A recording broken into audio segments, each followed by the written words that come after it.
Hi అండి. ఈరోజైతే ఉదయాన్నయితే అమ్ముకునే వాళ్ళైతే వచ్చారు గాజులు అమ్ముకునే వాళ్ళు. నాకునైతే ఆపేసైతే ఆపాను. ఎందుకంటే మా భవిష్య పాపకి అయితే గాజులు కావాలని అడిగింది. అత్త నాకు గాజులు తీసివ్వనింది. ఆ పిల్ల గాజుల కోసం నన్ను అత్త అనిందండి. మామూలుగా అయితే మే అనేది పిచ్చిదాన అనేది. అలాంటిది ఆ పిల్ల గాజుల కోసం చూసారా నన్ను ఎట్ట వాడుకునిందో. ఇంకా సరేలే కోడలు అడిగింది కదా తీసియకుండా ఉంటామా అని చెప్పేసి అయితే గాజుల ఆమెనైతే ఆపైతే గాజులైతే ఏపిచ్చానండి. ఇంకా ఆ గాజుల ఆమెకే చెప్తుంది ఆ పిల్ల. నాకు ఈ సైజు సరిపోదు, ఆ సైజు కావాలి, ఆ సైజు కావాలని అంటుంది. మమ్మీ చెప్పింది చేయనుమే అంటే ఇనరబ్బా ఈ పిల్లలు. ఇంకా సరేలే అని చెప్పి ఇంటి పక్కన పాప కూడా వచ్చి ఆమె కూడా గాజులు కావాలని చెయ్యి ఇలా సాపింది. సరేలే అని చెప్పి ఆమె కాడ ఆ పాపకి కాడ ఒక జత గాజులు అయితే వేయించుకునింది.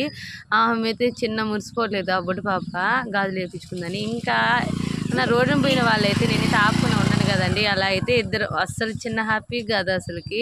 గాజులు అయితే వేయించేసుకున్నారు కదా వాళ్ళిద్దరు. చాలా ముద్దు ముద్దుగా ఉండే కదా చేతులు. అది చూడు భయపడుతుంది. భయపడి వాళ్ళ పెదం కడికి వెళ్ళిపోయింది.